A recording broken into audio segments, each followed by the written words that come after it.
평신도로서 우리 교회에서 이런 것들을 나누고 싶을 때 목사님을 강사로 초빙하는 거 외에 우리가 어떻게 그것들을 정확한 말이에요. 그러니까 제가 아까 세미나 때 했던 모다시라는 거는 결국 가장 기초를 하자 그 말이에요. 그러니까 가장 우리가 신앙의 반석이라고 할 수 있는 믿음을 가져야 된다. 그리고 믿음을 갖기 위해서 기본적인 교육과 질문을 할 수 있어야 된다. 근데 제가 봐도 한국에서 많은 교회를 다녔을 때 이 얘기를 했을 때 신선해하는 이 상황이 너무 좀 갑갑해요. 근데 그럼 그 신선해하는 그 사람들이 교회를 대충 다녔냐? 아니, 교회에서 정말 열심히 다니는 친구들. 그 열심히 보통 어디에 많이 소모가 되고 있냐면은 교회 조직의 일을 하는데 많이 소모가 되고 있는 거죠.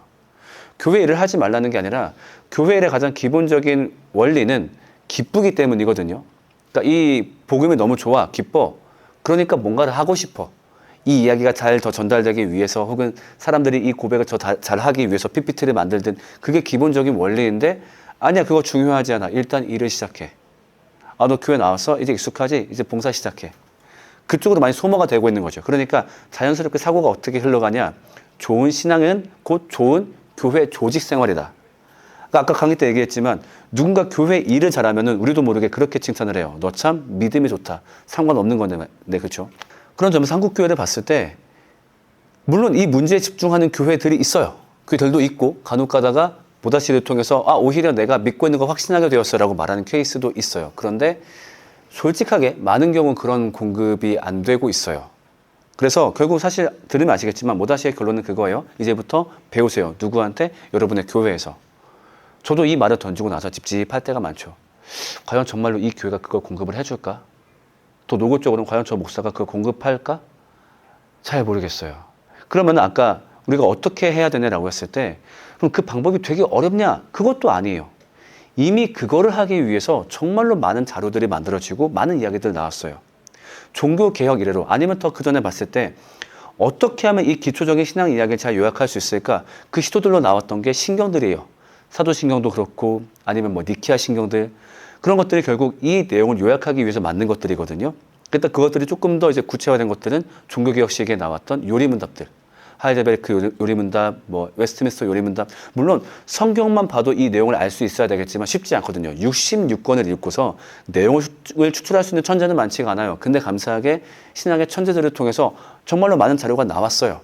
심지어 이제 그 하이델베르크 뭐 해설 같은 것도 많이 나와 있고 아니면 뭐 칼빈의 기독교 강요, 그 다음에 뭐 C.S. 루이스 순전한 기독교, 아니면 뭐 솔직히 뭐 제가 만든 것들도 있고요. 의지만 있으면 자료는 널려 있어요. 근데 문제는 그 의지를 가진 교회를 찾기가 쉽지가 않은 것도 사실이에요. 하지만 없다고 말하고 싶진 않아요. 분명히 있고 그런 점에서 한국 교회 가운데 각성이 필요하다 그 생각은 많이 해요. 그러니까 예를 들면 저한테 어떤 목사님이 오셔가지고 우리 교회는 다음 세대 사역을 준비하는 교회입니다. 거기에 정말 많은 힘을 쏟습니다. 가봤어요. 와, LED가 기가 막히더만. 높이가 이거 높이 돼요. 이거 한 3.5m 되나? 높이는 뭐 그렇게 안 높잖아요. 가로 길이가 40m예요. 뛸 수 있어요. 우리는 다음 세대 사역 위해서 이렇게 했고, 건반, 노드 건반, 600짜리. 드럼, 그거 EF 노트 1200만 원짜리. 이게 다음 세대 사역이래요. 내가 묻고 싶은 건 다음 세대한테 도대체 복음을 어떻게 설명할 건데? 다음 세대가 갖고 있는 기독교에 대한 질문들을 어떻게 답할 건데 다음 세대가 구원을 받아들일 때 과연 어떤 점을 궁금해하고 어떤 점을 납득하지 못하는데 그걸 어떻게 답할 건데 이 준비가 다음 세대 사역이에요. 근데 그걸 안 해요. 왜요? 독하게 얘기해서 어떤 경우 목회자조차 회심하지 않는 경우가 있고 또 어떤 경우는 실적 위주가 돼버렸어요. 좀 약간 뒷얘기를 해줄게요. 청소년부와 청년부 같은 경우는 보통 담임 목사님이 맞지 않아요. 그렇다 보니 보통 부교역자가 맞죠. 그럼 부교역자는 담임 목사님한테 실적 보고를 해야 돼요. 그래서 그 실적이 훌륭했을 때 그 사람이 조금 더 경제적 안정을 얻을 수 있어요.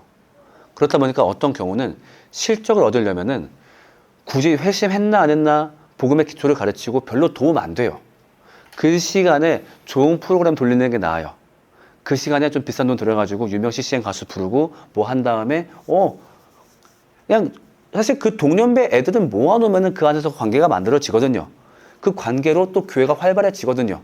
그러면 어때요? 위에서 봤을 때 아이고 누구 목사 봤더니 교회가 부흥했어. 너 내가 어디 꽂아줄게. 그렇다 보니까 이 본질에 대해서 관심을 가지는 게 목회자의 생계에 별로 도움이 안 돼요. 이런 뒷면도 있는 것 같아요. 근데 동시에 희망이 있다고 생각해요. 저만 잘난 인간 아니라고 생각을 해요. 그래서 분명히 희망은 있고, 그래서 그것을 찾기 위해서 좋은 목회자와 좋은 교회를 찾으면 좋겠고, 만약에 그것이 찾기 힘든 주변 환경이라고 한다면 아까 얘기했던 이미 믿음의 선진들이 만든 좋은 자료들을 찾고 같이 탐구해 보면 좋을 것 같아요. 근데 에덴 동산에서 쫓겨날 때 그 하나님이 사람이 생명나무를 먹을까 약간 우려하신 것처럼 보였는데 네. 왜 영생을 주려고 하는지 좀 궁금해요. 아하. 그러니까 분명히 우리한테 영생을 주려고 한 거였으면은 애초에 생명나무를 그냥 먹게 하든가, 그렇죠? 이건 무엇 때문이냐면은 우리가 구약과 신약의 관계를 잘 이해해야 돼요. 구약의 스타트는 이제 죄로 시작이 되죠. 그러니까 인간이 하나님과 관계를 끊어내면서 시작이 된 거예요. 그것이 오늘날 우리가 하나님 나라를 잃어버린 원리가 되겠죠. 오늘 이번 코스타 기간 동안에 좀 많이 쓰는 단어 중에 하나가 세상의 깨어짐이에요. 깨어짐은 뭐 때문에 깨어졌죠? 한 두 가지를 얘기할 수 있어요. 인간의 악함, 그리고 죽음. 이 두 가지가 세상의 깨어짐의 증거예요. 이거 어떻게 발생했냐? 원래는 이게 없었어요. 왜냐하면 하나님은 생명과 질서를 공급하는 분이에요. 악함과 죽음이 들어올 자리가 없죠. 근데 문제는 인간이 그 관계를 끊어냈네요. 싫다고. 그럼 그때부터 인간은 그 관계가 끊어졌기 때문에 이 공급도 끊어지게 될 수밖에 없어요. 그래서 악함과 죽음이 들어온 거죠. 그리고 그 죄가 해결되지 않았기 때문에 이 선함과 생명을 계속 공급받을 수 없어요. 그 단절을 선택했기 때문에. 그러면서 생명나무에서 쫓겨나게 되는 거죠. 그 권한에서. 근데 이것을 누군가가 대신 대가를 치른다면 얘기가 달라지겠죠. 그 죄 때문에 생명나무 접근하지 못해요. 근데 누군가가 그 죄를 가져가 버린다면, 가져가서 자기가 대신 그 죄 때문에 두들겨 맞는다면, 그것이 바로 예수님의 사역이었던 거죠. 근데 하나님은 처음부터 그 플랜이 있었던 거예요. 그래서 다만 지금은 그 죄가 해결되지 않았기 때문에 생명나무에 접근하면 안 돼. 왜? 하나님과 관계를 끊었는데도 생명을 얻을 수 있다면 그거는 문제가 되는 거니까.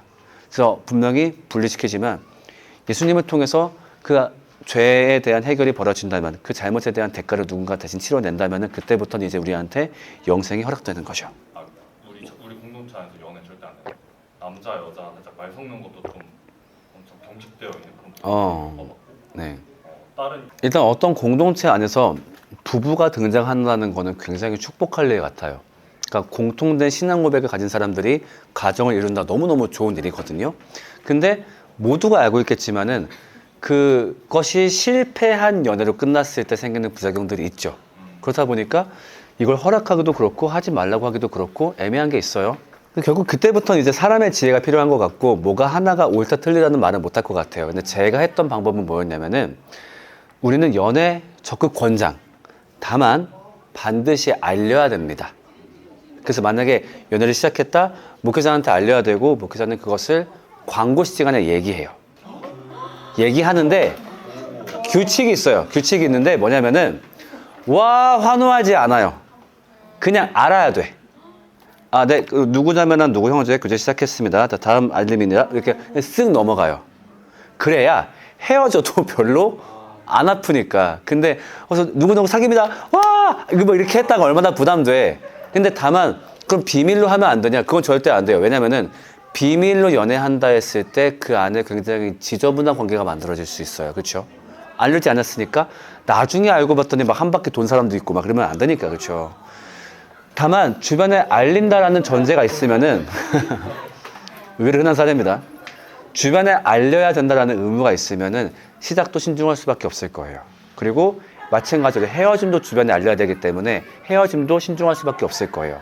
근데 그런 신중함이 있는 상태에서 성인의 선택, 만나고 헤어지고, 그거는 자유겠죠. 그래서 그 정도 부담감은 분명히 있어야 되고, 그럼 우리가 도대체 왜 알려야 됩니까? 라고 했을 때, 너희의 연애는 너희의 둘 안에서만 여파가 끝나지 않기 때문이야. 분명히 공동체에 영향을 줄 수 있기 때문에 네가 이 공동체를 존중한다면, 네가 이 공동체에서 복음을 공급받았고 이것이 이어지길 원한다면 분명히 둘의 행동으로 번질 수 있는 사태에 대해서 예상해야 돼. 그렇기 때문에 최소한 책임감을 갖도록 알려야 돼. 그래서 그렇게 했을 때 꽤 많은 커플이 탄생했고, 헤어지는 커플은 없었어요. 네. 그래서 저는 그 방법이 저는 좋았던 것 같고 저는 앞으로 제가 이렇게 공동체에 그 방법을 쓸 계획이에요. 크리스천으로서 동거는 안 되는 건 알고 있는데 네. 그거에 대해서 목사님은 그런 것을 질문할 커플이 와서 진지하게 질문을 동거는 결국 그거예요. 책임은 갖고 싶지 않지만 쾌락은 갖고 싶을 때 결국 상대방을 책임이 아닌 쾌락의 도구로 바라보는 거죠. 그렇게 결혼 생활을 시작한다라고 한다면은 뭐 무조건 깨진다 이건 아니겠지만 쉽지가 않을 거예요. 같이 살아봐야 알지 않아요? 전 그 말 동의 못해요. 동거를 10년 하고 20년 해도 결혼하면 달라요. 왜냐면은 연애와 결혼은 헤어짐을 전제를 하고 있거든요. 우린 헤어질 수도 있다. 그러니까 이 사람한테 되게 결정적인 단점이 발견되었을 때 별로 부담이 없어요. 아, 이거 좀 아쉽네. 근데 결혼하고 나면은 그 단점의 무게가 달라져요. 왜? 나 이거 평생 지고 살아야 돼. 그러니까 동거할 땐 괜찮은 것들이 결혼하면은 되게 달라 보이거든요. 그 말은 뭐냐? 어차피 동거해도 몰라요. 어차피 문제는 발생하게 되어 있어요. 근데 상대방과 어떤 쾌락 관점으로 바라보기 위해 동거를 시작하느라고 한다면은 결혼 이후에도 성을 쾌락의 관점으로만 바라볼 우려가 있어요. 결혼 이후에 성을 쾌락으로 바라본다? 그럼 제일 쾌락적인 성은 뭐겠어요? 바람이에요. 불륜이에요. 그게 더 쾌락적이에요. 그건 솔직히. 저는 그렇게 번질 위험이 굉장히 높다고 생각을 해요. 그렇기 때문에 동거는 안 하는 게 좋다. 아니면 정말로 그렇게 쾌락이 간절하다면 그 쾌락 때문에 빨리 결혼하는 거 전 대찬성. 오히려 진짜로. 그래서 저는 누군가가 나는 순수하게 성 때문에 결혼하고 싶다. 빨리 나 욕구 못 참겠다. 저는 굉장히 좋은 원동력이라고 생각을 해요. 나쁘지 않은 것 같아요. 제가 일찍 결혼한 이유 중에 전 그거 있어요. 분명히. 첫 번째는 아니었지만 한 두 번째는 됐던 것 같아요. 그러니까 이 욕구를 내가 그 젊은 나이 때 잘 컨트롤하기가 쉽지가 않고 하다 보니까 괜히 이러다가 사고가 발생하겠다. 결혼 빨리 해버리지 뭐. 저는 그것도 분명히 있었고 저는 그게 굉장히 좋은 원동력이라고 생각해요. 방금 프랙티컬한 문제 쪽으로 푸셨는데 네. 근데 이것을 좀 더 영적인 부분에서는 접근을 안 하시나요? 아니면 저는 프랙티컬과 영적을 딱히 구분하는 편은 아니에요. 그러니까 우리가 합리적인 고민과 합리적인 판단을 했을 때 또 우리가 그 합리적인 판단을 하면서 어쨌든 우리가 구원의 감격 안에서 또 새 계명 안에서 고민한단 말이죠. 그러면 저는 오히려 합리적인 판단을 열심히 하는 것이 영적인 거라고 생각을 해요. 그래서 성경에 보면은 로기코스라는 단어가 있어요. 로기코스. 로기코스라는 단어가 되게 서로 상반되는 것 같은 두 가지를 한 단어에 놨어요. 영적인, 동시에 합당한. 그러니까 reasonable과 spiritual을 한 단어로 쓰고 있어요. 성경은. 그거 말은 뭐냐면은 정말로 거기에 우리가 무엇이 올바른지 합당한 고민을 하는 것이 곧 영적인 일이라고 하는 거예요. 그러니까 영적인 일이라고 해서 어떤 신비롭고 막 그런 거 아니면은 모든 것들을 하나하나 구절과 연결시키고 이것만 스피리추얼한 것이 아니라 우리가 어떤 합당한 판단을 내리는 거 그것 또한 스피리추얼한 것이 될 수 있다고 하는 것이 오케이? 요즘에 교회 청년부나 이런 젊은 층들이 많이 사라지고 있잖아요. 네. 그런 사람들을 다시 부흥시키려면 종교가 가지고 있는 본질에 집중하면 된다고 생각을 해요. 사람들이 종교를 왜 찾을까라고 했을 때 결국 자신의 존재의 의미가 궁금하고 자신이 어떤 존재이며 또 자신이 어떻게 소멸의 공포를 극복할 수 있는지 그리고 어떻게 하면 사람들이 사랑하고 살 수 있는지 그 기본적인 원리를 듣고 싶어 해요. 그런데 기독교가 의외로 거기 충실하지 않을 때가 많아요. 그러니까 왜 화가 나냐면은 이단들이 그걸 잘해요. 신천지고 하나님의 교회고 그걸 찾아가면은 그 문제에 집중해줘요. 물론 그들의 잘못된 이론이지만 어쨌든 그 이론들이 그런 그 근본적인 종교 본능을 향해 있어요. 우리가 누구고 세상이 왜 이렇게 되었고 그래서 우리의 구원자는 누구고 잘못됐지만 그 얘기를 잘 해줘요. 그러니까 지금도 청년들이 붐벼요. 근데 교회가 모든 교회가 그렇진 않지만 어떤 경우 왔는데 그런 걸 잘 안 알려줘요. 그냥 할 수 있습니다. 용기 내십시오. 하나님이 함께합니다. 즐겁습니다. 현태서 즐겁게 빨리 노래하재. 빨리 봉사하재. 악기팀 빨리 연주하재. 야 이럴 거면 내가 여기를 왜 와? 악기를 연주할 거면 동아리를 들어갔지. 끝나고 축구할 거면 아예 축구팀을 들어갔지. 그러니까 맨날 뭐 교제한대. 잠깐만 그거 다 알겠는데 일단 가장 내가 여기를 온 근본적인 이유부터 좀 해결해 주시오. 세상이 왜 이렇게 된 겁니까? 답은 뭡니까? 나라는 존재는 어디서 왔습니까? 그럼 기독교는 여기에 대한 답을 어떻게 제시하고 있습니까? 그게 다른 게 아니라 우리가 갖고 있는 기본적인 교리예요. 근데 막상 교회 가면 그걸 공급해 주지 않아요. 그렇게 되면은 청년들을 잡을 수 없다고 생각하고, 물론 뭐 잡을 수 있는 경우도 있겠죠. 어떤 부가적인 즐거움과 재미를 제공한다면. 근데 그것이 진짜로 그리스도의 제자를 이끄는 걸로 이어지기는 어려울 거예요. 그래서 종교의 기본적인 본능에 충실하기를 전 권하고 싶어요. 그것이 바로 우리 복음이 잘하는 거기도 하고. 오케이, 다음 질문. 저는 그 가족이 그 모태 신앙은 아닌데 가족 중에 이제 교회를 나오다가 이제 안 나오는 사람이 있거든요. 일단 누군가 전도할 때 되게 중요한 작업 중에 하나가 벽을 제거해 주는 거거든요. 벽. 그러니까 벽은 좀 두 가지의 벽이 있어요. 첫 번째로 논리적인 벽. 그러니까 나는 이게 납득이 안 돼서 애초에 기독교 복음을 못 듣겠어. 예를 들면 신이 존재해? 라든가 신이 존재한다면 세상에 악이 왜 있어? 이런 어떤 논리적인 장벽. 그 다음 두 번째는 이제 감정적인 장벽이에요. 예를 들면 내가 어렸을 때 교회 갔는데 동전 들고 갔어.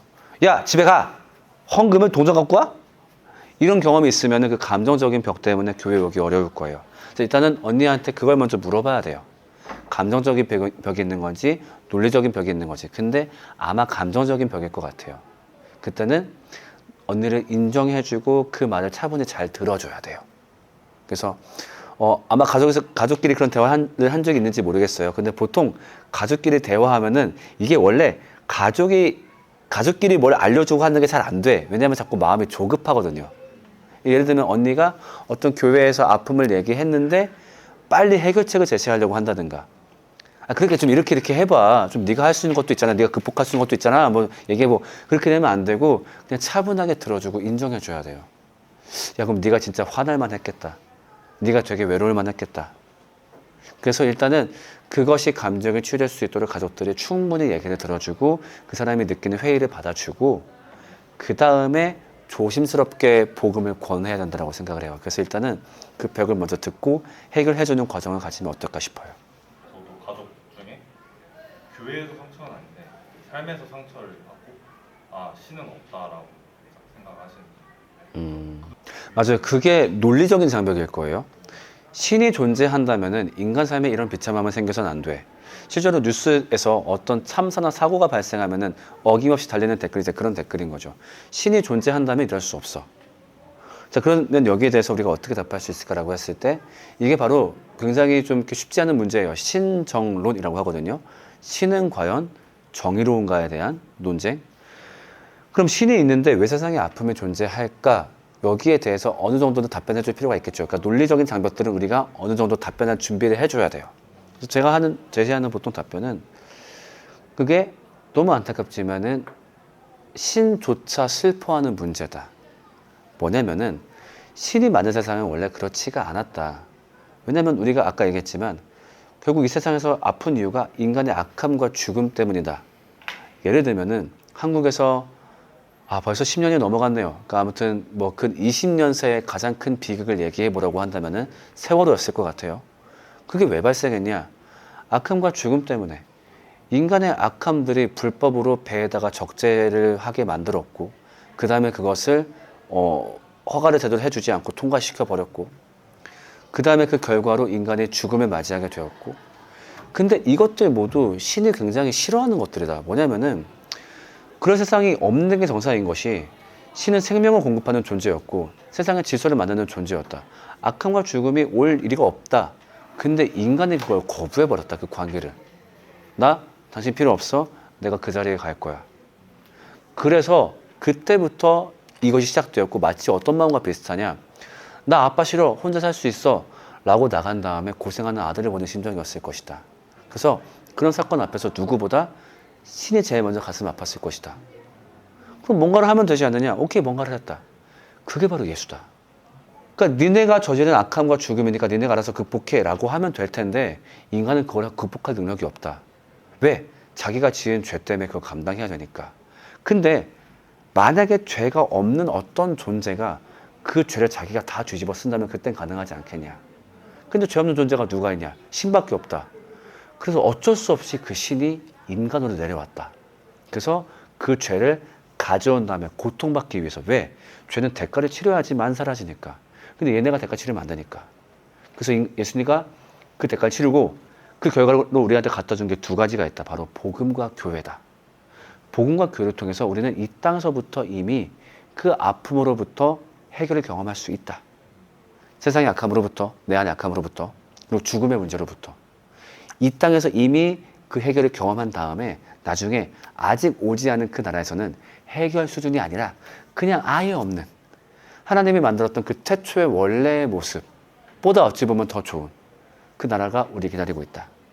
그래서 세상의 악함 때문에 괴롭다라고 한다면은 오케이, 그것 때문에 예수가 오신 거다. 그리고 그것 때문에 너한테는 복음이 필요하다. 한번 느껴보면 어떻겠는가. 이렇게 저는 얘기를 하지요. 그래서 이 얘기를 뭐 그대로 카피하셔도 좋고 아니면 또 본인의 어떤 고민을 통해서 그 논리적인 답을 만들어 주셔도 좋지요. 네. 목사님은 어떻게 말씀 묵상하시는지. 저는 약간 그 일반 평신도분 말씀 묵상하고 조금 다를 수가 있는 게 저는 말씀 연구하고 묵상의 경계가 거의 없다 보니까 그냥 어떤 연구를 하다가 참 이 말씀 감사하네 그럼 묵상하게 되고 하거든요. 그래서 그렇다고 또 평신도들이 그렇게 또 할 수는 없으니까 그래서 그럼 그 질문 그렇게 바꿔도 되겠죠. 우리가 어떻게 해야 말씀 묵상을 잘할 수 있나요? 라고 했을 때 저는 제일 좋은 방법은 의외로 말씀 묵상보다는 저는 삶 묵상을 많이 하라고 좀 말씀을 드리는 편이에요. 그러니까 뭐냐면은 어떤 큐티 같은 경우는 좋은 것도 있는데 어떤 큐티 같은 경우는 매일 한 장씩 한 장씩 이렇게 하다 보니까 가끔은 특별히 별 의미 없는 장인데 너무 과한 의미를 부여할 때도 있어. 누구 아들 누구, 누구 아들 누구, 누구 아들 누구 한 다음에 결론. 오늘의 묵상. 우리 집에 족보를 찾아봐야 되겠다. 그렇게 할 수는 없으니까. 근데 사실 우리가 날마다 일상을 살면서 우리한테 기억해야 될 건 굉장히 간단해요. 뭐냐면은 결국 세 계명이에요. 요한복음 13장 34절. 하나님의 사랑을 기억해서 이웃 사랑하는 거. 오늘 날 썰머리 해보는 거죠. 나는 오늘 어떤 이웃 사랑에 성공했나? 나는 오늘 어떤 이웃 사랑에 실패했나? 나는 오늘 어떤 위기가 있었나? 그거를 좀 이렇게 일기처럼 써보는 걸 제일 추천하고 싶어요. 예를 들면 내가 오늘 또 운전하다가 욕을 했어. 내가 왜 그렇게 했을까? 그럼 이것을 안 하기 위해서 어떻게 하는 게 좋을까? 그래, 그 시기마다 내가 얼마나 죄인인지 떠올려 보자. 그리고 저 사람에게도 예수가 필요한 사람이면 떠올려 보자. 이게 잘 안 떠올라? 그러면은 좀 아예 운전대 위에다가 좀 뭔가 스티커를 붙여놔 볼까? 뭐 이렇게 좀 이렇게 말씀 묵상 같은 거 좀 자주 볼 수 있게. 좀 그렇게 해봐야 되겠다. 저는 그걸 오히려 더 권장하는 편이에요. 그래서 말씀 묵상 같은 경우는 주일날 신뢰할 수 있는 전문가 누구예요? 목사님한테 공급받고 주중에는 오히려 그냥 내 삶 묵상을 하는 것이 저는 오히려 더 개인 영성에 전 도움이 될 수 있다고 저는 개인적으로 생각하는 편이에요. 그래서 또 제일 좋은 건 그 삶 묵상은 누군가 대화로 하는 거겠죠. 나 오늘 또 회사에서 소리 질렀어. 왜 그랬어? 이런 문제 때문에서 어떻게 하면 좋을까? 야, 그때 이렇게 한번 해봐, 저렇게 한번 해봐. 저는 이런 방법을 좀 오히려 더 권하는 편입니다. 막 어떨 때는 제가 말씀을 깊이 읽는다기보다는 그 톡방에 어떤 말씀 올려야 할지 그 올릴 말씀을 찾으면서 말씀을 읽는 느낌? 이게 약간 좀 인간의 지혜랑도 관련된 건데 우리가 삶에서 어떤 루틴을 만들고 싶잖아요. 제일 좋은 방법은요. 루틴을 짤 때 이것밖에 안 해 싶을 정도의 강도로 짜야 돼요. 운동 습관 들이고 싶잖아요. 제일 좋은 거 뭔지 아세요? 나 하루에 푸시업 1개 할 거야. 1개로 더 운동 되겠어요, 그렇죠? 근데 루틴을 만들 때 그렇게 해야 돼요. 왜냐면 그럼 운동하다가 1개 했어. 벌써 나 성공한 거야. 몇 개 더 해볼까? 이러면 재밌어요. 근데 진짜 하기 싫을 때 있어요. 1개만 해도 돼. 이렇게 해야 어떤 루틴을 만들기 좋거든요. 그래서 말씀 나눔도 마찬가지인데 그게 되게 낮아야 돼요. 그래서 톡방의 룰을 이렇게 한번 바꿔보세요. 그냥 읽었음 해도 되게. 근데 나 오늘 요거 좀 올려보고 싶다. 그때 올려도 괜찮음. 근데 읽었음 해도 된다. 그렇게 하고 나면 조금 부담이 덜하실 거예요. 아니면은 빈도를 줄여보세요. 매일 아침 좋아요. 근데 이틀에 하루 해도 괜찮음. 근데 굳이 하고 싶다면 매일 올려도 돼. 그런 식으로 루틴 같은 경우는 되게 낮아야 돼요. 그래야 낮은 거 한 다음에 그 다음에 하는 건 다 잘한 일이 되거든요. 근데 기준이 높아버리면은 그 밑에 꽤 해도 못한 일 중간 채운 일 돼버리다 보니까 사람이 지치기 쉬워요. 그래서 그런 루틴은 최대한 낮게 기준을 만들어 보시는 걸 권하고 싶어요. 동성애자라고 이제 밝히는 상황이 있었는데 그 친구도 안지 얼마 안 자, 일단 동성애가 죄라고 전 생각해요. 그걸 부정하진 않아요. 근데 나 사실 동성애자야 라고 하는 거는 나 사실 동성애라는 죄와 싸우고 있어 라는 걸 거예요. 반가워. 나도 죄랑 싸우고 있어. 그 사람이 다르게 보일 일도 없고 다르게 대할 이유도 없어요. 그러니까 우리 또한 똑같이 죄와 싸우고 있어요. 가끔씩 그 죄와 넘어져요. 분노가 되었든 거짓말이 되었든 질투와 시기가 되었든 나랑 똑같이 죄랑 싸우고 있는 한 사람이에요. 근데 만약에 예를 들면은 그 사람이 그걸 죄라고 바라보지 않고 그것을 마음대로 행한다든가 그때는 거기에 대해서 내가 어떻게 권면해야 되지를 고민할 수 있겠지만 그 사람이 동성애자다라고 하는 거는 나랑 똑같은 입장이지 뭐.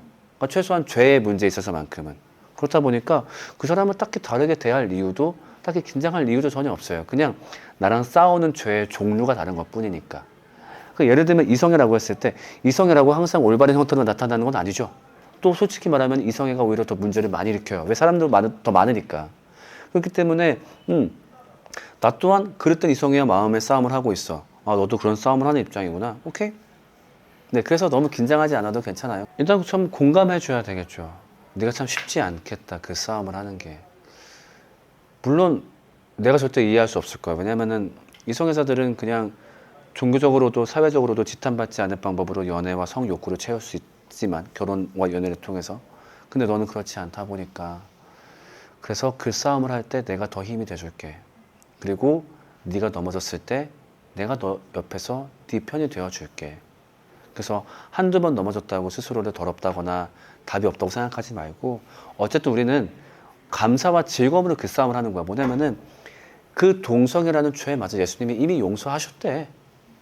그러니까 해도 돼가 아니라 그 하셨다는 감사와 즐거움 때문에 그 싸움을 계속 같이 해나가는 거니까 두려움 말고 기쁨으로 한번 그 싸움을 해보자. 그 기쁨을 주신 그분께 보답하는 마음으로. 그래서 힘든 일 있으면 나한테 얘기하고 나는 네가 어떻게 하든 널 정죄하지 않을 거야. 왜? 그 싸움을 하다가 벌어진 일에 대해서는 우리 같이 한번 잘 싸워보자. 그 정도 얘기가 적당하지 않을까요? 어떻게 본다면 그러니까 자의적으로 누군가가 자의적으로 했다고 볼 수도 있고 그렇다면 첫 번째는 이게 성경의 말대로 성스러운 경절인데 성스러운 일단은 성경에서 가장 핵심적인 가치들은 되게 변하지 않고 줄기차게 얘기해오고 있거든요. 그러니까 인간은 죄와 악함 때문에 고생하고 있다. 예수가 그것에 대해서 구원이 되었다. 여기에 대해서는 사실 흔들리지 않을 거예요. 근데 이런 중요한 어떤 코어를 흔드는 사람이 있다라고 한다면은 잠깐만 저거는 개인적인 해석이라고 보기 어렵겠죠.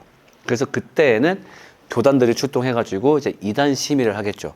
저 해석을 다름으로 볼 것인가 아니면 잘못됨으로 볼 것인가. 그랬을 때 기독교가 한 2000년간 유지되어 오면서 사실은 그 싸움이 그치지 않았어요. 그러니까 새로운 해석이 막 등장했었고 예를 들면 초창기 때 마르키온 같은 경우는 뭐 구약은 진짜 우리가 볼 필요가 없는 책이다 아예 단절됐다라고 말하는 이단도 있었고 그 다음에 예수님은 인간이 아니었다 예수님은 사실은 그냥 홀로그램처럼 영혼인데 인간에게 이제 보이는 것처럼 나왔다 별 이단 다 나왔단 말이에요. 그래서 2000년간 그 싸움을 하면서 보통 성경에 대해서 이 정도가 건강한 해석이다라고 하는 어떤 보편적인 동의가 만들어졌어요. 그래서 그 보편적 동의를 벗어나는 것에 대해서 우리가 이단이라고 얘기하고 있고 그 다음에 예를 들면은 어떤 해석의 여지가 있는 본문들 예를 들면은 여자에게 목사 안수를 주어도 되는가 안 되는가 하는 문제 나는 된다고 보지만 누군가는 어떤 구조를 근거로 안 된대 네 말에 동의는 안 되지만 그렇다고 너를 이단이라고 얘기하는 건 그래 오케이 우리가 서로 다름을 인정하자 그런 작업들을 계속 해오고 있죠. 그것들이 바로 우리가 교리를 세워가는 과정이고 또 이단들을 걸러내면서 최소한 이건 다 개인들이 해석할 수 있으니까 너무 기준이 없지 않아? 근데 그런 것들을 방지하기 위해서 각 교단들이 노력을 하고 있죠. 그래서 많은 사람들이랑 관계를 맺게 되면 그 중에서는 그 관계를 계속 유지하고 싶은 사람들이 많거든요. 근데 되게 좀 약간 착한 고민이네요, 그렇죠? 그러니까 잘 지냈고 새로운 이제 바뀌었어. 이제 다 잘 지내야 될 것 같은데 어떡하지? 근데 사실 약간 답은 좀 나와 있는 게 한 10년 보자고요. 그러면 이제 조가 10개가 되면서 다 챙기고 생일 때마다 뭐 이렇게 선물 보내주고 그거 안 될 거예요. 그래서 현실적인 판단을 해야 되겠죠. 그래서 약간 자기 안에 기준이 있으면 좋을 것 같아요. 예를 들면은 최소 올해는 내가 아까 뭐라 했겠죠? 이 단위를? 이 소그룹? 오이쿠스라고 해놨는데 아, 5위 코스, 오케이. 이 5위 코스들, 내가 맡은 5위 코스들 최소한 3개 선분은 내가 다 챙긴다. 하지만 그 5위 코스가 끝났을 때는 나도 먹고 살아야지. 그래서 축하 메시지 정도만 보낸다. 그런 나름 기준이 좀 있어야 될 것 같아요. 그래야 사람이 사니까. 네, 그래서 그것 때문에 어떤 교제의 강도를 조정하는 것이 나쁜 것도 아니고 하다 보니까, 네, 아니면 그런 고민들을 교회적으로 함께 정리할 필요도 있을 것 같아요. 왜냐면은 오해할 수 있으니까. 야, 이거 5위 코스 끝났다고 나 갑자기 등한시하네. 오해할 수 있으니까 그런 리더들의 고민들을 좀 모아가지고 아예 교회가 하나의 룰을 만들면 좋겠어요. 그래서 5위 코스가 옮겨졌을 때 전 5위 코스 장이 여러분들한테 전과 같이 안 할 수 있습니다. 근데 그거는 여러분들을 무시해서가 아니라 그 양반도 새로운 사람들과 해야죠. 또 당신한테 또 새로운 사람이 오지 않습니까? 또 그거 너무 서운하게 여기지 마세요. 라고 소통하는 과정도 한번 있으면은 아마 그 관계를 내려놓는데 부담도 덜 할 거예요. 그렇죠? 아마 오해할까봐 그걸 내려놓기 힘든 게 맞는 거죠. 좀 위험한 가능성 하나 얘기해 볼게요. 약간 그게 본인의 권력욕일 수 있어요. 나를 의지하면 좋겠는 사람들이 나를 의지하는 사람들이 많아지면 좋겠는 거. 근데 그 사람이 더 이상 나를 의지 않고 나의 대체제를 찾았을 때 내가 뭔가 힘을 잃거나 외로운 마음이 드는 경우가 있을 수 있거든요. 그렇다고 단정하는 게 아니에요. 그런 경우는 아닌가 한번 되돌아보세요. 어쨌든 부서가 다 나눠져 있긴 하지만 어쨌든 교회가 어쨌든 하나의 그 몸이잖아요. 네. 근데 어쨌든 저는 지금 교회에서 갈등이 생길 때 대부분 와세 문제보다는 하우의 문제일 때가 많아요. 그러니까 그 말을 해서 문제야, 그 말을 하지 말아야 될까 보다도 그 말을 어떻게 해야 될까 보통 그 문제거든요. 그래서 그것 때문에 교회가 오랜 기간 고민해야 돼요. 그러니까 약간 쉽게 생각해 버릴 때가 언제냐면은 너무 선악의 구도로 가져간다든가. 그러니까 쟤네가 좀 문제가 있어. 근데 아니야, 어쩌면은 다른 방식은 아닐까? 일단은 이것을 얘기해야 될 문제일까 안 해야 될 문제가를 고민해보고, 그 다음에 이야기할 때 어떻게 얘기해야 될까를 많이 고민해보고, 그 다음에 그 과정을 소통하고. 그래서 교회 안에서 계속 끊임없이 어떤 신뢰할 수 있는 중재자와 함께 각각 계층이 계속 소통하는 게 중요한 것 같아요. 근데 소통이 단절돼버리면 사람의 습성이 뭐냐면은 내가 유리한 대로 픽스해버려요. 그렇기 때문에 그래서 그게 끊기지 않고 계속 진솔하게 대화를 나눠야 되고, 네, 그 다음에 아까 얘기했듯이 어떤 한두 번의 권면, 한두 번의 이야기가 실패했을 때 사람을 함부로 악마화하지 않는 거. 그러니까 예를 들면은 아까 말 중에 약간 좀 이렇게 딱 들렸던 말이 뭐냐면은 한두 마디 장난스럽게 했다라고 얘기했을 때 이게 내 입장에서는 장난스럽게, 근데 상대방 입장에서는 비꼬면서 또 일 수 있거든요. 그러니까 나는 몰라요. 그걸 전해듣는 입장이니까.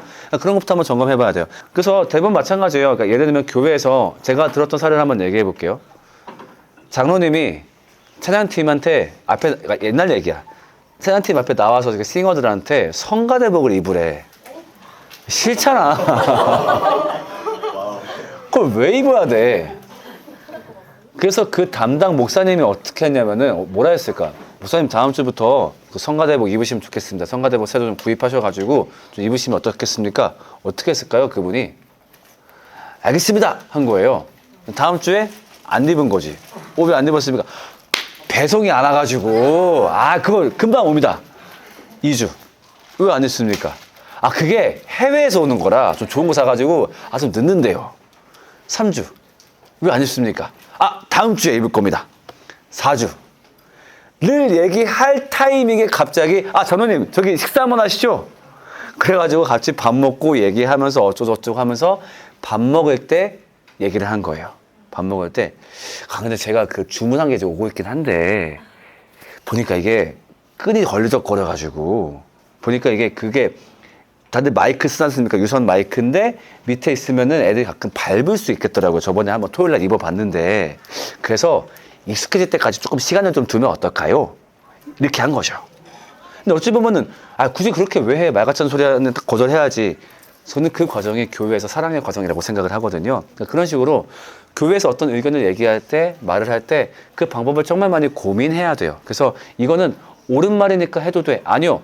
옳은 말과 시의 적절한 말은 달라요. 시의 적절하게 말을 할 수 있도록 많이 고민해야 된다라고 좀 말하고 싶어요. 오케이? 남자친구가 기독교가 아닌 집안에서 자랐는데 되게 저도 대학에서 강의할 때 많이 상담했던 내용인 것 같아요. 부모님과 주도권 싸움 문제. 근데 저는 20살이 넘어가면은 그때부터는 싸워야 된다고 생각을 해요. 부모님과.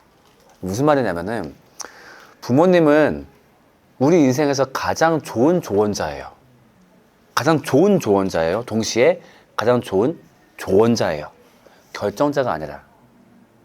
근데 20살 넘은 제가 봐도 20살 넘은 자녀를 어떻게 대하는지 알고 있는 부모님은 되게 드물어요.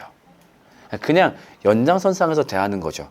그러니까 저도 부모가 돼 보니까 무슨 말인지 알 것 같은 게 특히 딸내미들. 내가 얘네가 20살 넘었으니까 응, 알아서 결정이라고 말을 할 수 있을까? 못할 것 같아. 내가 봐도 불안해. 그게 어쩔 수 없는 부모의 마음인 것 같아요. 그래서 어쩔 수 없이 자녀들은 그 분리를 해야 되는 것 같아요. 그러니까 그 분리의 방법은 꼭 대립만 있는 건 아닐 거예요. 그냥 앞에서 아까처럼 그냥 네 하고 결국 자기 고집대로 하는 것도 방법이겠고. 왜냐면 지금 싸웠다가 너무 논쟁이 돼버리니까. 그러니까 지금부터 아직까지 그러니까 20살 넘어서까지도 부모님한테 너무 많은 결정을 위탁하게 돼버리면은 좀 이런 말 어떨지 모르겠지만 부모님이 버릇이 잘못 들어요. 그래가지고 어떻게 될까? 결혼할 때도 관여해. 나중에 애 키울 때도 관여해. 남편과 무슨 문제 있을 때도 관여해. 그러면 그때는 주도적인 한 명의 성인으로서 삶을 못 살 거예요. 20살이 넘어가면은 부모한테 나는 한 명의 성인임을 분명히 얘기해야 돼요. 그래서 엄마가 얘기한 부분 정말 잘해야겠어. 내가 보더라도 그런 위험이 있겠다. 시댁에서 갑자기 신앙을 좀 못하게 한다든가 내가 그거 정말 잘 살펴볼게. 그리고 결정은 내가 할게. 그런 주도권 싸움을 해야 돼요. 그래서 조금은 못돼질 필요가 있어요. 그러니까 그거를 다 받는 게 착함은 아니에요. 왜냐면은 그 착함을 결혼 후에도 유지해봐요.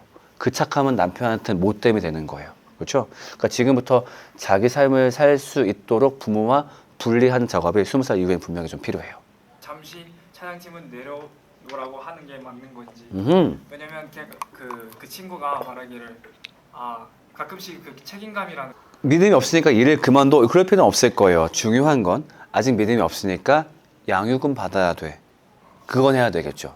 그러니까 뭐 예를 들면 내가 아직 믿음이 없어. 근데 악기 치는 게 너무 좋아. 그것 때문에 하는 거 나쁘지 않은 것 같아요. 뭐 교육 왔는데 나 믿음이 없어. 근데 내 특기가 미술이야. 근데 딱 보니까 유아부 예배하는 데가 너무 칙칙해. 내가 좀 뭘 만들어주고 싶어. 얼마든지 해도 되죠. 하지만 그거를 하느라 양육을 못 받아. 양육 시간이 있는데 그때 합주하고 앉아있어. 그러면 안 되겠죠. 두 가지를 분명히 병행해야 되겠죠. 그래서 아직 안 믿어도 이거 연주해도 돼. 하지만 너는 믿음이 아직 없기 때문에 교회에서 마땅히 공급받아야 될 거 공급받아야 돼. 교회는 그거 주는 곳이야. 일하는 곳이 아니라. 때문에 양육받으러 가. 합주 시간하고 안 겹치게 양육 시간 잡아줄 테니까. 그렇게 하면 되는 것 같아요. 오케이. 또 1, 2, 3 이렇게 갈게요. 한 번 했으니까 아까 그죠? 부부 사역에 오히려 뭔가 비전이 좀 더 있고 뭔가 좀 더 마음이 가고 애정이 가할 때 어떤 걸 더 우선순위에 둬야 되는지. 예를 들면 교회랑 선교단체에서 하는 일이 겹쳤을 때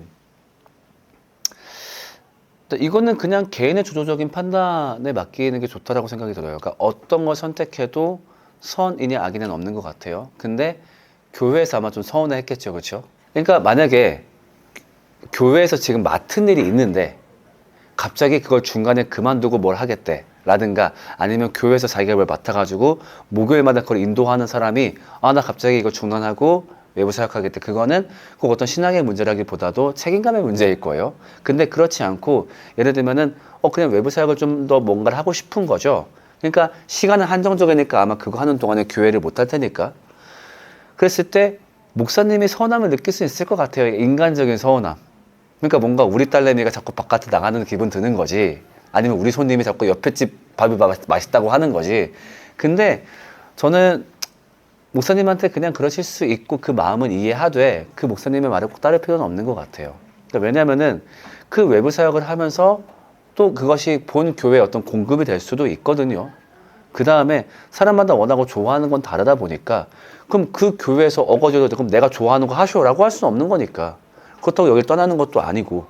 그러니까 그거는 옳고 그름의 영역은 아니다 보니까 목사님이 얘기하시면은 이번만 갔다 오고 그만할게요. 넘긴 다음에 또 가세요. 그냥. 그래서 그냥 어떤 인간적인 그런 서운함을 인정해 주실 때 그게 옳고 그름의 영역은 아닌 것 같아요. 그리고 어찌 보면은 지금 그렇게 얘기하시는 거는 교회를 오래 다녔기 때문에 그 교회는 있지만 사실 그 교회에서 제대로 된 공급을 못 받는다고 느끼기 때문은 아닐까 싶기도 하거든요. 그게 맞을까요? 맞죠? 사실 교회가 좀 문제가 있는 거죠. 그래서 그럼 교회에서도 그런 공급을 받을 수 있도록 좀 부드럽게 재현을 하는 것도 방법이겠고, 근데 제일 좋은 건 저는 제가 봐도 사실 그 두 가지가 만나는 게 제일 좋은 것 같긴 해요. 굳이 뭐 교회와 내가 좋아하는 사역이 달라지는 게 아니라, 만약에 그래서 정말 이것을 같이 할 수 있는 공동체를 만난다, 그럼 차라리 교회를 그냥 그쪽으로 옮기는 것도 저는 방법일 수 있다고 생각을 해요. 살짝 하나님을 원망도 하고 하는 것 같거든요. 그래서 그것도 어떻게 좀 제자리를 찾아갈 수 있는지. 좋아요. 혹시 제 세미나 들어왔었나요? 패션이 아니라. 오케이, 좋아요. 그래서 얘기할 수 있어요. 어쩌면 지금 신앙은 하나님을 올바로 믿는 신앙이라기보다 수호신을 믿는 신앙일 수 있어요. 교회에서 그런 경우 되게 많아요. 하나님을 믿는다고 얘기하는데 하나님을 하나의 수호신으로서 믿는 거죠. 그러니까 사실은 타 종교에도 있는 신앙. 그러니까 그런 경우에 보통 어떤 고백을 많이 하냐면, 나 하나님 믿어. 그분이 나를 지켜주실 걸 믿어. 나와 함께 하시고, 내가 기도하면 응답하시고, 내 길을 예배하시고, 내 기도에 응답하셨고, 그것이 하나님을 믿는 이유라고 한다면 어쩌면 그것은 하나님에 대한 신앙이라기보다 인간이 가지고 있는 불안감을 해소하기 위한 그냥 종교 본능으로 믿는 것일 수 있어요. 그러니까 여호와라기보다는 그냥 사실 그 자리에 좀 이렇게만 좀 미안한데 미륵을 갖다 놔도 되고 비슈누를 갖다 놔도 되고 아니면 뭐랄까 한국에 있는 어떤 무슨 뭐 관우신을 갖다 놔도 별 차이가 없는 거죠. 그러니까 무슨 말이냐, 아직 진짜 맛을 못 봤기 때문일 수 있어요. 그러니까 하나님이 우리한테 줄 수 있는 거는 지금 얘기한 것도 없진 않을 거예요. 기도할 때 응답하시고 나와 함께 하시고, 근데 진짜 맛은 구원이거든요. 더 크게는 하나님 나라. 그 진짜 맛을 못 봤기 때문에 예를 들면 중국집 가서 단무지만 먹고 나오는 거죠. 이것도 맛있어. 근데 단무지만 먹는 거야. 아니, 짜장면을 먹어봐야 되겠죠. 그래서 구원에 대해서, 하나님 나라에 대해서 배워서 좀 본질적인 믿음을 내가 가져야 되겠다. 그 양육을 교회와 공동체에다가 좀 제안을 해보시면 좋겠어요. 나 이거 아직 모르는 것 같아요. 그래서 내가 지금 겉껍데기 수호신으로서만 하나님을 바라보는 것 같아요. 한번 그렇게 물어봐 주시면 좋을 것 같아요. 그러니까 하나님이 하시는 사랑이랑 인간이 이해하는 사랑이랑 다를 것 같아서 그거에 대한 두려움이 있다고 이렇게 표현을 했거든요. 네. 그거에 대한 같은 답인 것 같아요. 그 친구도 한번 복음에 집중시키는 작업이 필요할 것 같아요. 그러니까 결국 우리가 하나님께 사랑받았다라는 이야기가 담긴 게 결국 복음이거든요. 그 얘기를 듣고 있으면은 신이 왜 너를 사랑했는지가 나오고, 그 다음에 그 사랑이 인간의 사랑과 별반 다르지 않다는 것도 알 수 있어요. 그러니까 우리 누구나 인정하고 있는 거. 자, 세상에서 제일 좋은 사랑은 뭘까요? 두 가지가 있다라고 얘기해 볼게요. 어떤 사람은 누군가 좋아해. 그 사람이 갖고 있는 조건 때문에. 얼굴이 예뻐서 혹은 돈이 많아서 뭐 몸매가 좋아서 좋아해. 이런 것과, 아니 나는 그런 것과 무관하게 그냥 너라는 존재가 좋아 라고 했을 때 둘 중에 뭐가 더 좋은 사랑일까요? 누가 봐도 후자일 거예요. 그리고 성경에서 말하는 그 사랑은 그 후자를 완벽하게 이루어진 거예요. 내 조건과 무관하게 그냥 내가 존재 자체로 너무 좋으셨대. 그러니까 이게 참 재밌는 게, 기독교가 재밌는 게 뭐냐면요, 우리가 알고 있는 종교관념을 뒤집어요. 그러니까 기존의 종교관념은 뭐예요? 우리가 신한테 뭔가를 올려드려. 그래서 신이 감동해. 야, 그럼 내가 너한테 뭘 줄까? 아, 저 이걸 원합니다. 이게 모든 신화의 작동 원리예요. 근데 기독교는 재밌는 게 요한 1서 4장 10절. 사랑이 여기 있으니, 그 말은 뭐예요? 내가 사랑을 정의해 줄게. 사랑이 여기 있으니 너희가 하나님을 사랑한 것이 아니요 라고 정의를 하고 시작해요. 야, 니네가 하나님 사랑했냐? 니네 못 사랑하잖아. 대신 하나님이 너희를 사랑하사 화목제물로 그 아들을 보내셨습니다. 이게 기독교의 사랑 원리예요. 그러니까 우리가 바라는 사랑이에요. 그게 바로. 그래서 그 복음에 대해서 그 친구가 집중적으로 들어볼 시간이 필요해요. 근데 그냥 마치 뭐랄까, 어떤 미스테리한 존재랑 자꾸 교감하듯이, 아, 그분이 나 사랑하는지 잘 모르겠어. 아, 좀 기도하다 보면 그 사랑을 느끼지 않을까? 이렇게 되면 안 돼요. 그건 약간 좀 신비로하게 빠질 수 있고, 그냥 우리한테 그 신비로운 내용이 잘 담겨있는 복음을 잘 공부해보면 돼요. 그럼 아마 네가 그 복음의 얘기를 느낄 수 있을 거야. 그리고 그 말씀을 통해서 성령님이 임하시는 거야.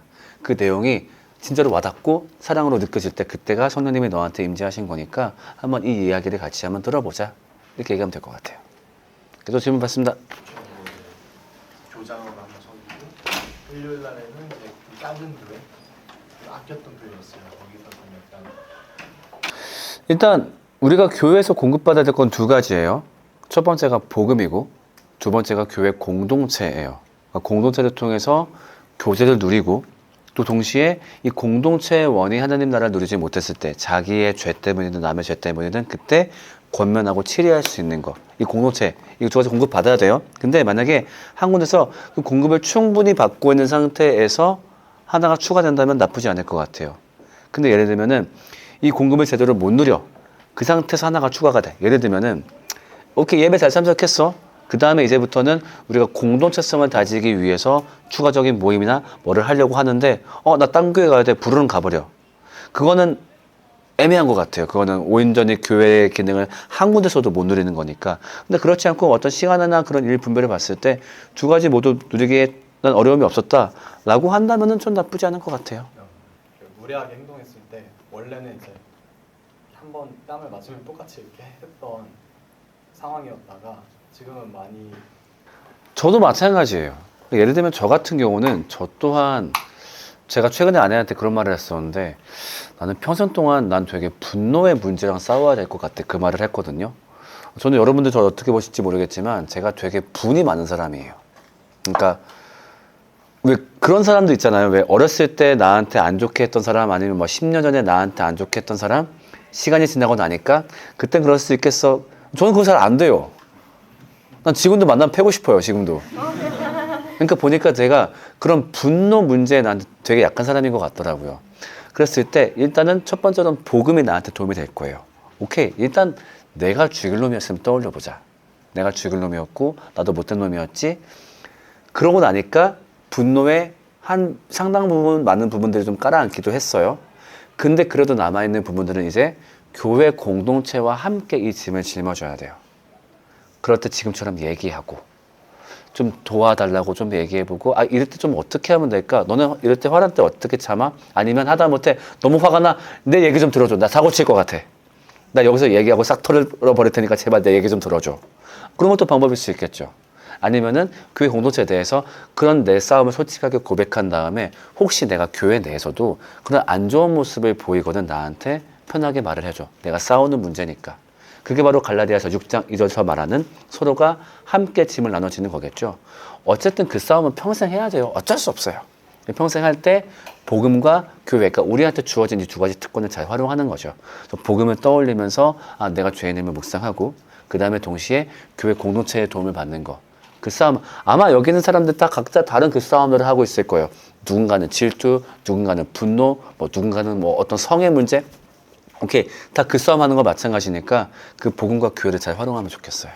교회에서 큰 사건이 있었어서 교회를 옮길까도 생각하고 있는데 하던 사역을 그냥 좋아요. 일단 교회를 옮기는 결정은 참 가슴 아프지만 어쨌든 그렇다고 완전 하지 말아야 될 결정은 아니에요. 그러니까 너무 잘못된 게 있고 오히려 잘못된 게 있음에도 거기에 너무 남아있다면은 내 존재가 그 잘못 때문에 정당화가 돼버릴 수도 있어요. 저도 한국에서 보면은 가끔 가다가 제발 저 교회는 안 나갔으면 좋겠는데 하는 교회도 있어요. 왜냐면은 그 목사가 사람들 봐봐 남아있잖아. 이건 별로 문제되는 게 아니야 라고 생각하는 경우가 있으니까 어떤 일인지 모르겠어요. 옮긴다 했을 때 최소한 저는 그건 있는 것 같아요. 어떤 인간적인 도리. 그래서 갑자기 예를 들면 내가 뽕 나가게 되면은 일에 너무 큰 공백이 생겨. 그래서 예를 들면 피해자도 발생을 해. 예를 들면 그런 거겠죠. 내가 운전을 하고 있어. 교회 차량 운전하고 있어. 근데 내가 만약에 운전을 갑자기 그만두게 돼버리면은 한 대여섯 명의 사람이 아예 교회를 못 오는 일이 발생하게 돼버려. 그럴 땐 최소한 내가 대체자는 구하는 게 맞는 것 같아요. 대체자를 구할 수 있도록 물론 교회에서 상당히 욕을 먹겠지만 미리 공지하는 거죠. 저 다음 달에 그만두겠습니다. 그래서 대체자를 좀 찾아주세요. 아니면 내가 대체자를 미리 점지해놨다라고 한다면은 네가 좀 앞으로 맡아줘. 나는 떠날 거야. 그냥 자연스럽게 예를 들면 해가 바뀔 타임이 그죠? 보통 해가 바뀌면서 일을 좀 리셋을 하니까 그때 그냥 쉬겠다 정도로 얘기하는 것도 좀 지혜로운 방법일 테고 사실 어떤 일이 좀 묻기가 좀 그래요. 아마 좀 말하기는 어려운 거겠죠. 그렇죠? 네, 말하기 어려운 거라고 한다면은 근데 어떤 경우에는 이거 좀 알아야겠는데 일 수도 있을 것 같아요. 그러니까 나는 알았으니까 이제 그 트랩을 피했어. 근데 만약에 그 일이 다른 친구들한테도 영향이 갈 수 있는 혹은 정말로 이 집단이 잘못되었음을 좀 이렇게 포함하는 내용이라고 한다면은 뭐 내가 뭐 다양한 방법이 있겠죠. 뭐 진짜 여러 번 이렇게 얘기하는 것도 있겠지만 그렇게 얘기하지 않더라도 정말 여기는 좀 있으면 안 될 곳이다라고 한다면은 어른의 도움을 받아서 혹은 뭐 다른 사람의 도움을 받아서든 아니면 뭐 어떤 방법인지 모르겠어요. 같이 떠나는 것도 저는 방법일 수 있다고 좀 생각이 들거든요. 근데 내용을 몰라서 한 번도 저도 말은 못 하겠지만 그래서 아무튼 그렇게 일단은 일 때문에 걱정이라고 한다면은 연말 타이밍을 좀 노려봐라. 그래서 그때 자연스럽게 내려놓고서 나오면은 최대한 조용히 나올 수 있고 근데 만약에 그게 나 혼자 나오고 끝날 일이 아니라 이건 좀 다 같이 알아야 될 내용이다라고 한다면은 좀 그거를 조심스럽게 쉐어링하는 것도 한번 좀 이렇게 권하고 싶은 것 중에 하나예요. 지금 맡고 있는 교회에서 하고 있는 것들이 있는데 네. 이제 최근 들어서 좀 이제 예배가 이제 기쁨이 아닌 뭔가 이제 제가 하고 있는 게 맞아요. 봉사는 쉴 수 있어야 봉사죠. 못 쉬면 일이죠. 그렇죠. 우리 일 못 쉬어요. 왜? 굶어 죽으니까. 근데 봉사는 쉬어야죠. 봉사니까. 근데 네. 아무래도 이걸 하는 게 저밖에 없다 보니까 네. 좀 대체자가 없는 것도 그렇고 그러니까 이게 좀 안타까운 거예요. 그거는 돈 받는 사람들이 고민할 거예요. 그거는 돈 받는 사람들이. 근데 다들 착해가지고 돈도 안 받는 사람들이 이거 그만두면 어떡하지 그 고민을 하는 거죠. 근데 쉴 수 있어야 돼요. 그리고 제가 생각하기로 솔직히 말할게요. 교회 일 중에 그 사람이 그거 안 했을 때 교회적으로 큰일 나는 일은 별로 없어요. 예를 들면은 내가 갑자기 드럼 연주하는데 나 빠지면 드럼 연주할 사람 없어. 아이 고마워요. 나 빠지면 드럼 연주할 사람 없어. 근데 물어보자고요. 드럼 없으면 예배 안 돼요? 아니에요. 호들갑은 나죠. 몇몇 사람들이. 근데 생각해 보자고요.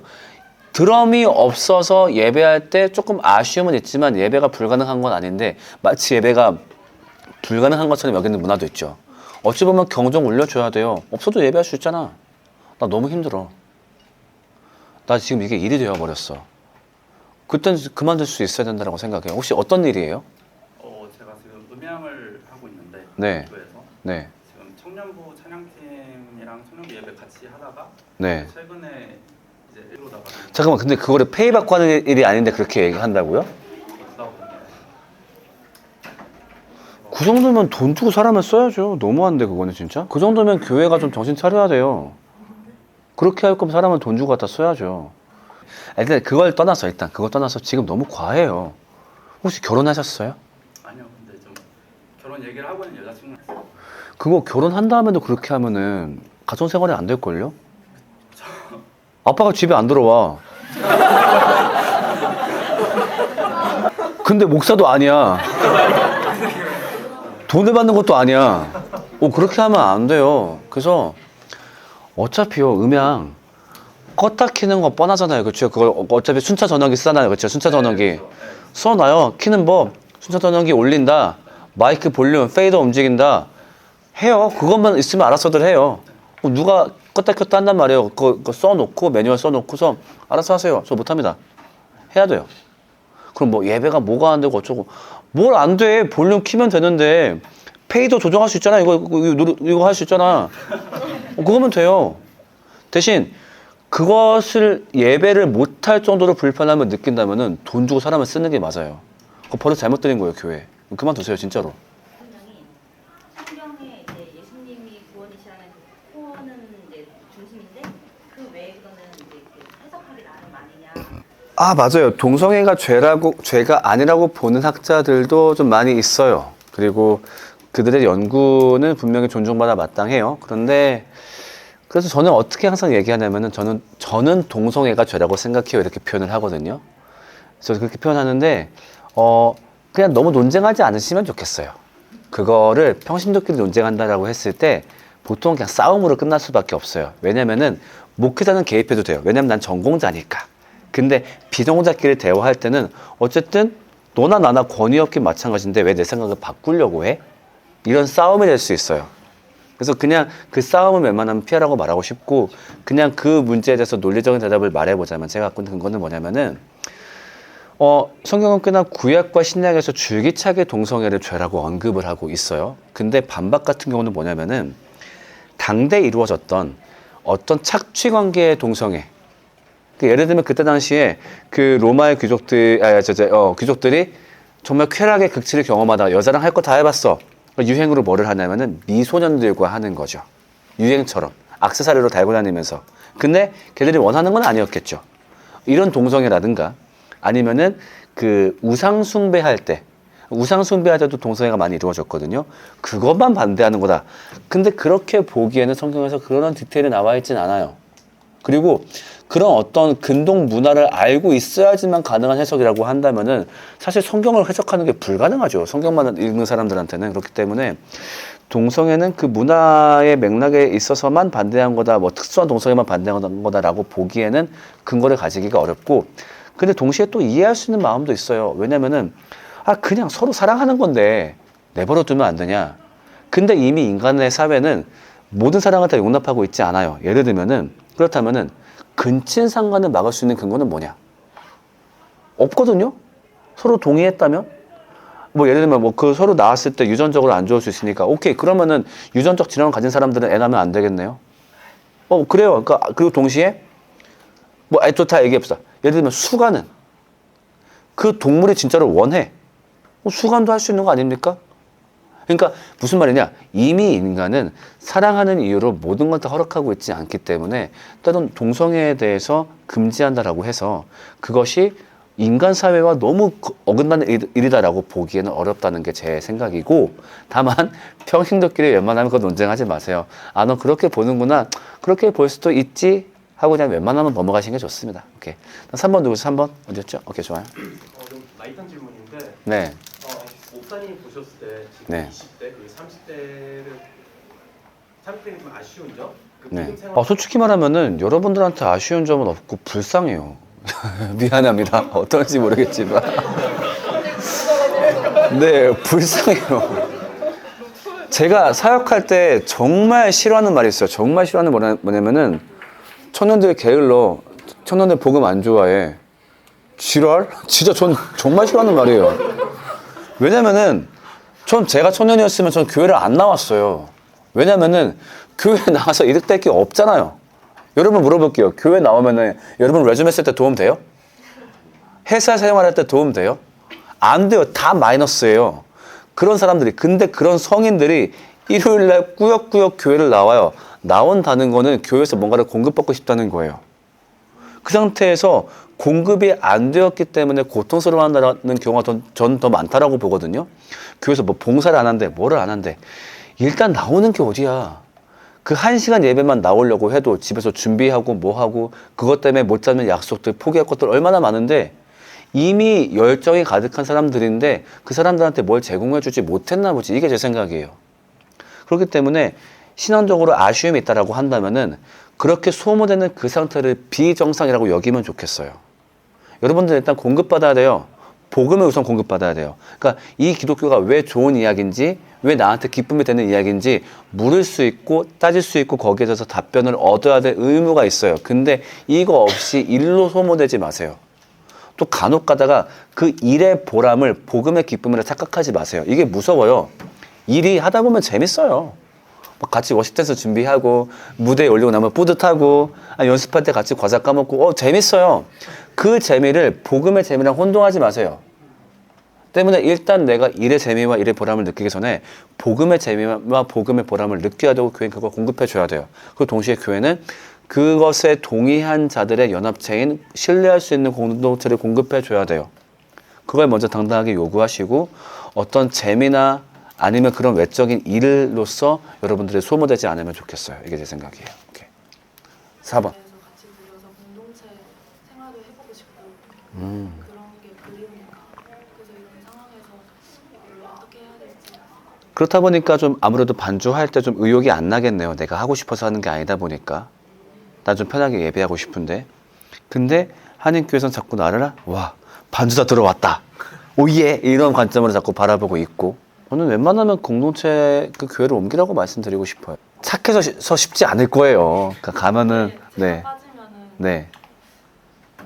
사모님이 안주를 하시던가. 네. 있네. 뭐. 네. 그거 문제 아니에요. 그러니까 아까 얘기했지만 여러분 공급받아야 돼요. 공동체가 없다며요. 그리고 거기 계신 분들이 여러분 그 지금 자매한테 어떤 공동체를 제공해 줄 수 있는 상황이 아니라며요. 그분들이 나빠서가 아니라 가기 어려운 거죠. 아니면은 혹시 공동체가 없지만 그 공동체의 없음이라는 아쉬움을 상쇄할 정도로 정말로 나한테 복음에 대한 깨달음과 좋은 가르침을 주고 있어 라고 판단하는 것도 아닐 거예요, 솔직히. 맞죠? 옮겨야죠. 네.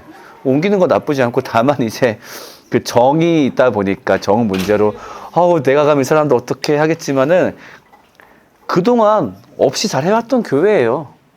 네. 아마 없어도 금방 아쉬워하고 다시 잘할 거예요. 때문에 그것 때문에 그렇게 매이지 않으면 좋겠어요. 공급받는 게 먼저고 네. 그 다음에 나머지 고민들은 그 교회가 알아서 해야 되겠죠. 우리는 왜 이렇게 청년들이 안 올까? 청년들한테 어떻게 복음을 준비해야 될까? 그거는 그분들의 몫이고 네, 그것 때문에 너무 고민하지 않으면 좋겠어요. 이게 좋다 아니다 하고 아니면은 결혼을 하는데 하나님의 때가 있다. 네. 그래서 결혼을 내가 빨리 하고 싶어도 못할 수가 있다. 일단 뭐 애 같은 경우는 그 결정은 제 생각에는 이건 제 개인적인 생각이에요. 그 결정은 무조건 여자가 해야 된다. 가 제 생각이에요.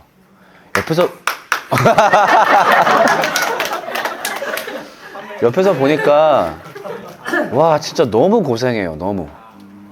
남자가 아무리 도와준다라고 한들 이게 커버가 안 되는 게 너무 많고 그리고 심지어 나는 아무리 도와준 사람도 아니기도 하고 그러니까 일단은 제가 봤던 제일 안타까웠던 케이스가 뭐냐면은 뮤지컬 배우였는데 임신하게 된 거예요. 그러면은 사실 활동을 아예 못 하죠. 그리고 그 사이에 커리어가 끊기고 채워져 버리는 경우도 있고 하다 보니까 근데 남자들은 그것 때문에 그러진 않단 말이죠. 그러니까 보통은 이제 자기 일을 하는 데는 문제가 없죠. 물론 그만큼 경제적 부담을 또 안고 있는 것도 맞지만 그래서 아이 문제는 일단 정말 많이 대화해야 되고 그 대화할 때 주도권은 보통 아내한테 있어야 된다고 생각해요. 예를 들면 남자가 희망을 말할 수 있겠죠. 나는 3명을 낳으면 좋겠는데 근데 당신이 알아서 해야 되고 아내의 결정을 하면은 남자는 입을 싸물고 있어야 돼요. 제가 봤을 땐 그래요. 그 다음에 우리가 자꾸 뭘 생각할 때가 많냐면은 우리가 알 수 없는 하나님의 플랜을 추측하느라 불필요한 걸 낭비할 때가 있어요. 하나님의 때가 언제일까? 하나님이 예배하신 사람은 누구일까? 하나님이 우리는 몰라요. 나중에 시간이 지나서 그때가 예배하신 때였나? 이 사람이 예배하신 사람이었나? 추측을 하는 거고 심지어 그때도. 그럼 답은 언제 알아요? 올라가서 아는 거죠. 올라가서 물어봤을 때. 근데 우리는 모르는 상태에서 괜히 하나님의 때 이런 거 추측하다가 기회를 낭비하거나 아니면 무리할 수 있어요. 그냥 합리적인 판단을 하면 돼요. 지금 내가 가정을 꾸리기 좋은 환경일까? 혹은 내가 지금 이런 준비가 되어 있나? 혹은 너무 미루다가 내가 때를 놓치려나? 그 고민을 활발하게 하는 게 우리 몫인데 내가 신비하게 음성을 들어서 그때 그 사람 그 시점 그런 거 없어요.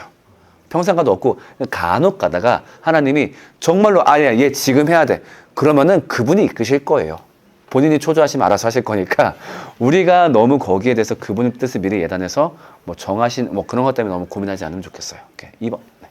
영감을 어떻게 사용하시고 아니면 뭔가 그런 컨텐츠나 아니면 그런 영적 정말 많이 듣는 질문인데 저는 특히 예술업계 종사하시는 분들한테 그냥 좋은 예술가가 되라고 말하고 싶어요.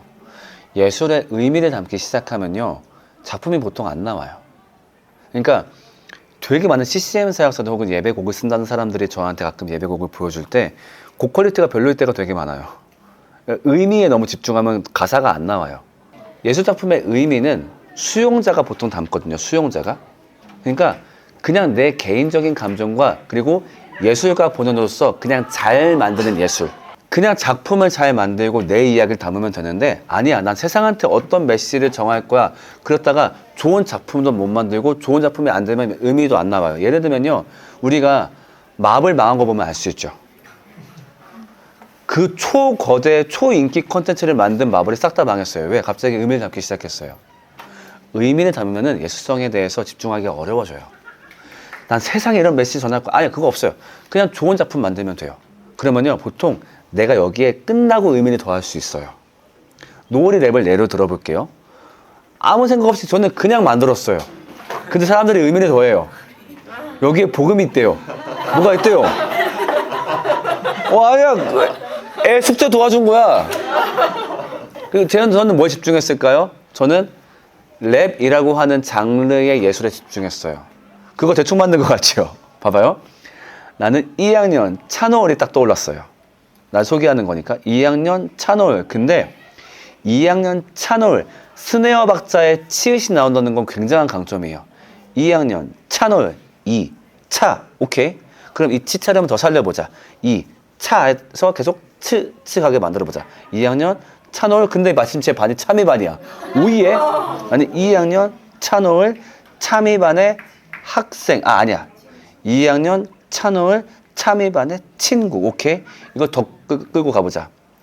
춤 오케이 춤 추고 근데 3번 쳤으니까 5번까지 가면 너무 많아. 나는 2학년 찬호월 참이반의 친구 춤 추고 랩하는 걸 좋아하는 마지막에 친구. 타악기 디자인을 했어요. 타악기 사운드 이걸 퍼커시브라 그래요. 퉁퉁 그 다음에 플로우를 이제 4마디마다 바꿔줬죠. 그러니까 이거를 집중했어요. 작품의 본질. 근데 내가 만약에 의미를 담았다 생각해봐요. 노래를 통해서 세상에 위로를 전할 거야. 그래서 막 이러면 작품 절대 안 나와요. 내가 복음을 먹고 있잖아요. 그러면은 내가 예술에 집중하면 자연스럽게 복음이 나오게 되어 있어요. 근데 뭔가 세상에 이 인물은 예수님을 의미했고 이거 진짜 천재도 하기 힘들어요. 그나마 성공한 작품이 저거 나니아 연대기. 그 정도 천재급 되는 거 아니면 하기 힘들어요. 그래서 그냥 좋은 작품 만드세요. 그 다음에 누가 의미를 물어보잖아요. 그때 넣으면 돼요. 뭐가 됐든 행복하면 됐지. 그 행복은 뭐냐면요. 우리가 언제 행복할 수 있을까요? 넣으면 돼요. 간질시키면 하면 돼요. 나 여기서 코스타 때 만약에 마이크를 지어주잖아요. 여러분 행복은 샬롬 아닐까요? 하면 돼요. 유명해지고 좋은 작품 만들고 나면요. 똥을 싸도 의미를 찾아줘요. 사람들이 알아서 찾아줘요. 그러니까 일단은 그냥 좋은 작품 만드세요. 그게 최고입니다. 너무 의미를 처음부터 투여하지 마시고 그냥 내가 복음의 마인드를 갖고 살다 보면요. 나도 모르게 나와요. 사실 솔직히 말할게요. 뭐가 됐든 행복하면 됐지. 행복은요. 제가 복음을 얘기할 때 늘 말하는 단어예요. 복음이 왜 필요해? 행복하려고. 근데 우리 삶은 행복에 깨어졌으니까. 그렇다 보니까 저도 자연스럽게 나왔던 것 같아요. 그냥 그게 최고입니다. 좋은 작품을 만드세요. 오케이? 다음. 여기. 사람을 못 믿겠대요. 그래서 성경도 못 믿겠대요. 왜냐면 그건 사람이 쓴 책이라고. 그래서 저는 하나님이 그래서 그런 극단적 회의론자라고 얘기할 수 있겠죠. 회의론자 만났을 때 제가 사용하는 전략은 뭐냐면은 오케이 싹 다 구라라고 쳐보자. 오케이 신도 없고 성경도 가짜라고 한번 해볼게. 사람이 쓴 얘기라고 한번 해볼게. 근데 그냥 그 내용을 진짜라고 믿고 치고 진짜라고 치고 믿은 다음에 그 매뉴얼대로 삶을 사는 게 꽤 괜찮아. 그러니까 무슨 말이냐면은 신이 있다라고 했을 때 결국 우리가 신의 도움이 필요한 부분은 어디냐면은 악함과 죽음의 문제야. 그러니까 예를 들면 나 돈 많이 벌고 싶어. 누군가는 그 많은 돈 때문에 죽기도 하는데 그러니까 결과적으로 신이 필요한 이유는 악함과 죽음 때문이고 이 고민 때문에 세상의 모든 종교와 철학이 다 나왔거든. 근데 기독교에서 제시하는 방법이 보면 제일 괜찮아. 예를 들면은 불교랑 비교해보자. 불교가 악함을 극복하는 방법은 무아래. 그래서 인간성은 거의 포기해버려. 음식도 절제해. 연도 끊어버려. 면벽수행. 점점 감각을 무디게 만들어. 근데 그게 된다라고 한들 인간의 삶으로서 가치가 있을까? 어찌 보면 인간의 탄생을 부정하는 거나 마찬가지인데. 그 다음에 그렇게 잘 되는 것 같지도 않더라고. 그렇다 보니까 대부분 종교가 마찬가지야. 악함과 죽음에 대해서 그렇게 합리적인 답을 제시를 못해. 근데 기독교 같은 경우는 일단은 굴하지만 예수라는 인물이 내가 너무 좋아서 나를 살리기 위해서 죽었대. 근데 그 양반이 나한테 부탁한 게 한 가지가 있는데 자기에게 충성해라 뭐해라 그게 아니라 이걸 기억하면서 이웃 사랑을 해. 그래서 그 구라를 진짜라고 믿는 인간들이 모여있으면 꽤 괜찮게 살지 않을까? 왜? 자기들이 너무 큰 사랑을 받았다고 믿고 있고 그거에 대한 보답으로 세상을 바꾸려고 해. 이웃 사랑을 하면서. 그 다음에 죽음의 문제는 예수라는 인물이 부활했대. 쿨하지만 부활했대. 근데 그 부활한 이유가 뭐냐면은 나 신이지롱 이렇게 한 게 아니라 우리가 똑같이 부활할 것이라고 미리 데몬스트레이션 해준 거래. 그래서 우리도 똑같이 부활을 할 거래. 그럼 그렇게 믿었을 때 우리가 죽음이 주는 공포를 상당한 부분 극복할 수 있거든. 내가 죽음이 끝나는 게 아니라 그 사람 다시 만날 수 있대. 그리고 이걸 기억하면서 아까 얘기했듯이 이걸 동의한 사람들끼리 서로 이웃사랑하면서 자기를 다스려 나가면서 살고 있대. 꽤 재밌는 방식 아니냐? 그냥 인생을 살 때 이것보다 행복한 방식이 있을까? 그래, 구라야. 구라라고 쳐보자고. 성경 구라야. 근데 이 구라가 어쨌든 제공하는 매뉴얼이 우리한테 꽤 실용적으로 도움되지 않아? 그래서 그냥 너한테 이득돼. 이걸 믿고 있으면. 좀 구라라고 생각하고 한번 들어보면 어때? 저는 극단적인 이제 이런 방법을 쓰는 거죠. 근데 그럼 진짜 그게 구라냐? 오케이. 그럼 그 얘기 해볼까? 이걸 구라라고 보기엔 말이야. 일단은 제자들이 구라를 쳤다고 한번 생각해 보자고. 근데 구라를 쳤으면은 그 구라 때문에 내가 얻는 이득 때문에 구라를 쳤을 거야. 근데 제자들이 그 구라를 얘기하느라 다 죽었어. 이거 뭔가 좀 이해타산이 안 맞지 않아? 그리고 사복음서를 보면은 그 제자들의 모습이 되게 한심해. 멋있는 모습이 아니야. 구라를 칠 거면 이렇게는 안 쳤겠지. 그리고 얘네가 뭔가를 분명히 본 것 같아. 그 후에 이 사복음서를 예수님의 12제자들 뿐만 아니라 그 사람들의 어떤 행보들을 봤을 때 이들의 삶을 바꿔줄 분명히 어떤 사건이 있었던 것 같아. 그래서 생각보다 구라가 아닐 가능성도 있겠지? 이렇게 해서 점점 넓혀나가는 거죠. 이것도 굉장히 좀 재밌는 방법이고, 그렇게 제시를 하게 되면은 어찌 보면 되게 완벽한 논리인 거죠. 가짜일 수 있잖아. 가짜 맞다고. 누가 가짜일 수? 누가 가짜 맞다고. 다 가짜야. 가짜고 다 구라야. 근데 이 구라가 어쨌든 우리한테 도움되니까 그냥 믿어보자고. 그렇게 가면 더 이상 디펜스 할 수 있는 게 없어지거든요. 그렇게 이거를 논리에서는 최소주의라고 하는데, 그 최소주의로 가져갔을 때 꽤 좀 잘 먹혀요. 네, 제가 제시하는 방법입니다. 다음 네 번째.